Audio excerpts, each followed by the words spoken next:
Okay, boys and girls, we're ready for part 2 of our tessellation. You have your shape. This is your tracer.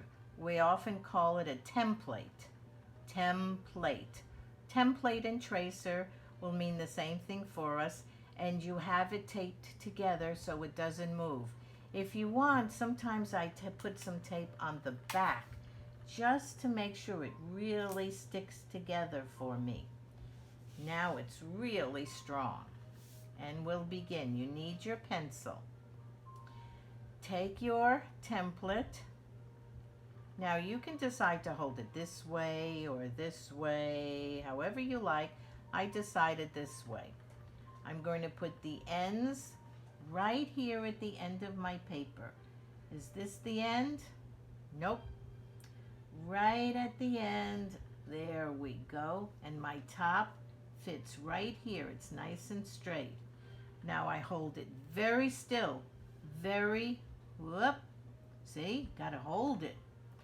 Very still and carefully, oh so carefully, trace around it. Don't miss any spots. Don't let your tracer get loose on you. Trace around it. Don't miss any parts. And I'll show you mine. There. Oh, they match. Look at that. Now you're going to slide this over and watch how it fits. It's like magic. Fit it right in, just like a puzzle piece, right in with the other piece.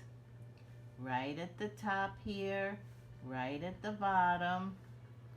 Make sure it fits in, matches. Hold it still and trace around very carefully. Very carefully. Hold the pieces down. Now I don't have to trace this side because I already did from this one. Let's look. Look how they fit into each other. Oh, look at that. Here's part of another tessellation. See? That's part. The back end of this one becomes the front end of this one. Now once again, slide it over until you match up your pieces. Match it up, match it up, match it up. Exactly, nice at the top. Hold it still and trace around your piece. There we go. Hold it still. Those little pieces sometimes get a little squiggly on you. There. Up. We're not done though. Looks like we're done, right? There's a little part of a tessellation here that we need. So put your piece back on. Line it up at the top. Move it in.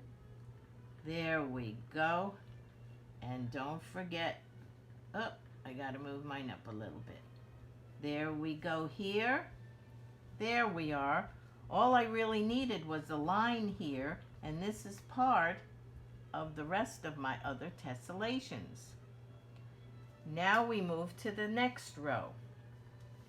For the next row, again, we put it down here, right at the top of the line. See the line? Right at the end of my paper. Line it up. Sometimes you have to do what's called fudging a little, which means maybe our line is a little off and we have to fix that, but we can do that later. Move it up. You know, we can't all be perfect. Hold it still. We don't have to trace the top now. It's already there. Go around and around and around.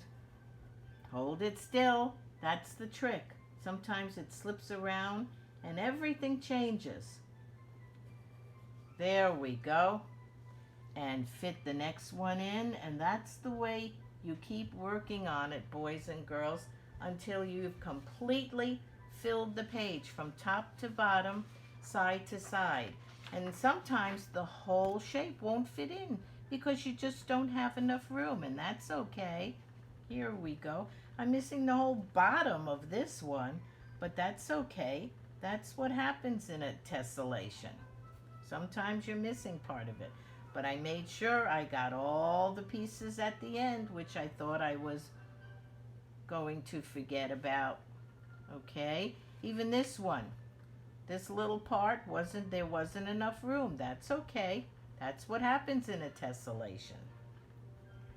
When you are finished with this part, boys and girls, you have to decide whether you're going to use markers or crayons.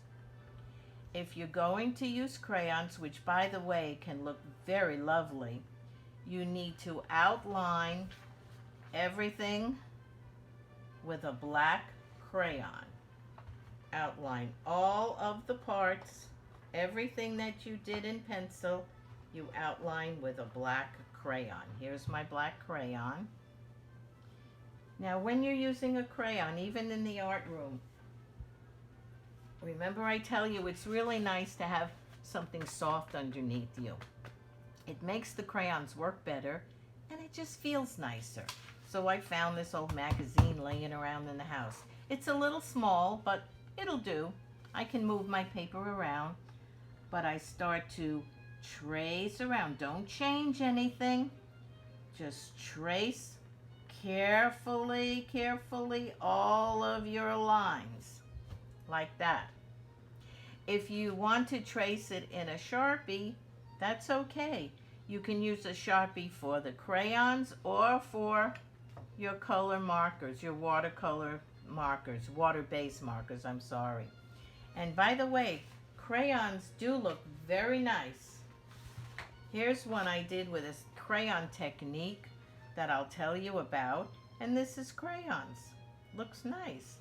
Markers look nice too, but whatever it is, it needs to be outlined in black.